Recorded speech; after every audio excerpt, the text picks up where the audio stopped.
কথা রাখলেন মুখ্যমন্ত্রী। মঙ্গলবার থেকেই আবাসের প্রথম কিস্তির টাকা দেওয়া শুরু করল রাজ্য সরকার। মঙ্গলবার নবান্ন সভা ঘরে সাংবাদিক বৈঠকে জানালেন মুখ্যমন্ত্রী মমতা বন্দ্যোপাধ্যায়, আবাস প্রকল্পে রাজ্যের প্রতি কেন্দ্রের বঞ্চনার অভিযোগ তুলে ফের তোপ দেগেছেন তিনি।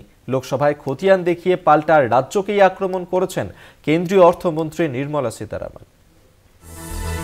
যেমন কথা তেমন কাজ।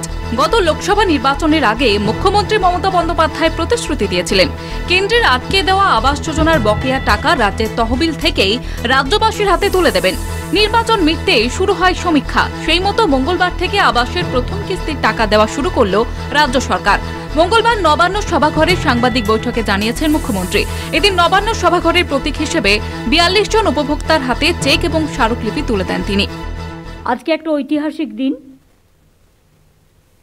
এবং রাজ্য সরকার তার সীমিত ক্ষমতা সত্ত্বেও নিজের টাকা থেকে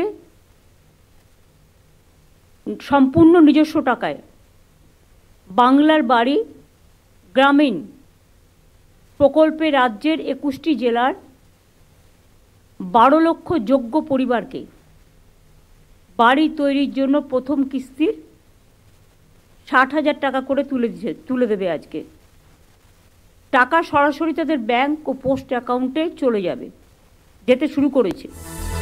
জেলা শাসক, পুলিশ সুপার এবং সরকারি আধিকারিকদের দিয়ে স্বচ্ছতার সঙ্গে আবাসের সমীক্ষা চালানো হয়েছে বলে এদিন জানান মুখ্যমন্ত্রী। ২৭,০০০-এরও বেশি টিম ৩৫ লক্ষ লোকের বাড়িতে গেছে।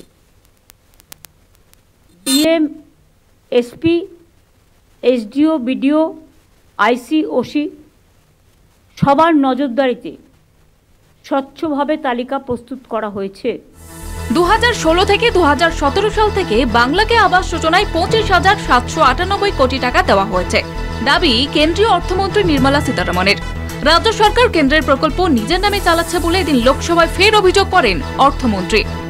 আবাসের প্রথম কিস্তির টাকা দেওয়ার ঘোষণার দিন রাজ্য সরকারের সমালোচনায় সরব হয়েছে বিজেপি রাজ্য নেতৃত্ব। Was being implemented in West Bengal since 2016-17. The government has also released 25,798 crore as central share to the state since 2016-17. Removal of eligible households and renaming of the scheme in the state as Bangla Awas Yojana have been received.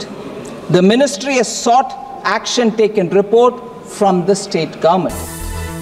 কেন্দ্রের বিরুদ্ধে আবাসের টাকা না দেওয়ার অভিযোগে বারবার সরব হয়েছেন মুখ্যমন্ত্রী। নানা প্রতিবন্ধকতার পরেও রাজ্যবাসীর হাতে আবাসের প্রথম কিস্তির টাকা তুলে দেওয়ার কাজ শুরু করল রাজ্য সরকার। অন্যদিকে ২০১৬ সাল থেকেই বাংলাকে আবাসের টাকা দেওয়া হচ্ছে বলে এদিন পাল্টা তোপ দাগেন কেন্দ্রীয় অর্থমন্ত্রী। দীপ্তিমান ভট্টাচার্যের রিপোর্ট, কলকাতা টিভি।